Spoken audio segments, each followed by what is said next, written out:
Protect your car with 3W Liners all-weather floor mats. Made from durable materials like TPE and rubber, our mats are designed to withstand rain, snow, and mud with deep grooves to trap dirt and liquids. For a custom fit and advanced protection, visit 3W Liners. That's the number 3, WLINERS.com today.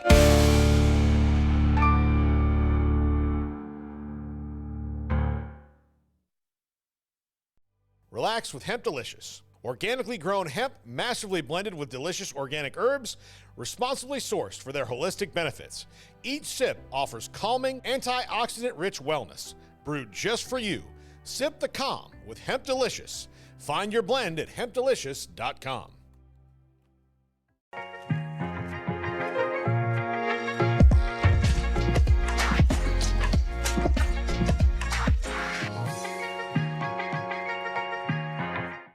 Look, we know our friends at Rogue Media Network stay busy. The local podcast production company drops over 60 new episodes a week and hosts more than 250 shows, including one dedicated entirely to the animated series King of the Hill. Joining me now to share more is the co-founder of Rogue Media Network, Mike Hamilton, and his co-host, Rusty Shackelford. We're so glad to have you both here today. Hey, thanks for coming. How are you? Yeah, doing well. Good. How's y'all's day going? Yeah, it's wonderful. Okay. Doing great. Good. A little muggy, but yeah, it that's is a little about muggy, it. Yeah, little that's all foggy. I got. Yeah. I love shows like this. If I'm in love with the show and hearing people break it down, it's so much fun. Yeah. So we're going to get right into it. We didn't say the name of the podcast, though, on purpose, because we want to hear you both pronounce it. Let's go. Bwaaa. Bwaaa. Yeah, something like that. The Yes. noise that Hank Hill makes, so it's like an onomatopoeia. So Okay, perfect. I love it. Why did you decide to give your podcast show this name? I was just coming up with names, and we were texting back and forth, and I did a lot of market research and looked at different names that were in like the King of the Hill podcast sphere. We went with the one that nobody could find. And So we that was way, nobody could find. How did you guys get connected and start this podcast? I actually posted something saying I wanted to find somebody that knew about like 80s and 90s TV and wanted to do a podcast about it. Really didn't know what the target was. Rusty was one of the first ones that reached out to me, and we originally started with an entirely different show. Yeah. The show was about David Letterman. So we started off, we were kind of just sitting and spitballing what we both kind of liked. So we started a David Letterman podcast first, and we did about 8 episodes of that, and the research for it was kind of strenuous. So much work. And finding guests and stuff was kind of hard. We did have a couple of cool guests. One of the cool guests that we had was the producer for Rush Hour 1, 2, and 3. Jay wow. Stern is his name. We had him on there, so that was pretty cool. But we went with something that was a little easier to do, a little more manageable. So we decided to go ahead and do King of the Hill, as we discovered it was both of our comfort show. So we've been doing that now for this was 3.5, 4 years ago. I mean, this has been a while, and so I would imagine that Letterman show will rear its ugly head at some point. Now that we've figured out a little bit better way to do these shows. This show is a lot of work as well, but we're really enjoying it. Good, and that's got to be such a passion project if that's your comfort show, like you said. For those who haven't seen King of the Hill, can you describe the animated series and what people should know about it? Slice of life. That's what I call it. It's like an animated slice of life. It's 4 good old boys in the backyard, standing beside the fence, drinking beer, talking about life, complaining about their wives and that kind of thing. It's just one of those things. And the cool thing about the show is that after every episode, there's always a moral bit to it. They always have something at the end where it kind of closes up into a episodic morality tale. What I remember about it is great writing. I haven't watched every episode, but great writing. Yeah, what are both of your experiences as far as being introduced to the show? I can remember working for an internet service provider here in town when it came on. I've got this weird thing where I can tell you every place I've seen a movie or something like this has happened, and that's one of them. I just remember kind of identifying with it. There wasn't anything on TV that talked about our way of life. And by that, I just mean a little slower, Central Texas feeling, we've always tried to figure out where Arlen is, the town they live in, and we think it's very close to Waco. And so, yeah, that's kind of our first introduction to it. Yeah, my introduction to it was I just moved here from England as a kid. I was You can hear it in his accent. yeah, I was 6 when I I would moved have here. not guessed that at all. But the show aired after the Super Bowl in I think it was 97 or 97 is when it aired, and that was like my first introduction to it was right after the Super Bowl, the very first episode of the show kind of thing. Okay, we got the Super Bowl coming up. Yeah. Always Yeah, we a good hook if you've got a show coming out around that time. What about it made you want to start a podcast about it, and how is this show going? We both just identified with the show, and so in talking with the Letterman show, we were looking for something that we could grab the scripts from and be able to kind of procedurally go through line by line, and that's basically what we do. Yeah, that's what we do. So every week I'll print off the script. I spend a couple of hours going through it line by line with my little highlighters and my pen and making notes and stuff. And then we go usually on a Sunday and we'll record 2 or 3 episodes at a time, just kind of bank stuff.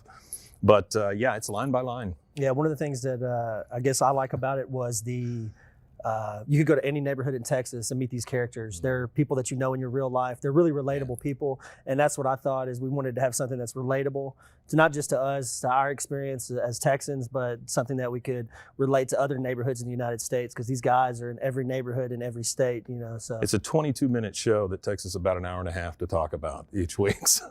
Has it been fun rewatching some of these episodes, yeah. or like are you both doing it chronologically? Like Yes. going back yeah, it's, through it's them? chronological. Episode We're by at episode, yeah. season 7, episode 9, so we're Mhm. kind of deep into it now. We're over halfway through the show at this point because there's 13 seasons, and it's been a blast. Well, and the nice thing is with the reboot coming, probably within the next couple of months, we've got brand new content. So we're looking forward to that.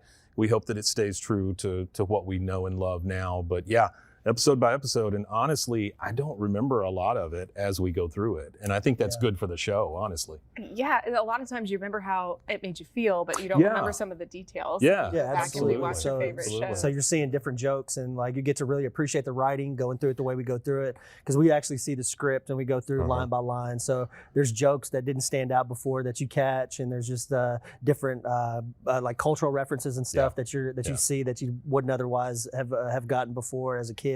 I watched it as a kid, so there's a lot of stuff that I didn't get that I get now. So Does it stand up in 2025?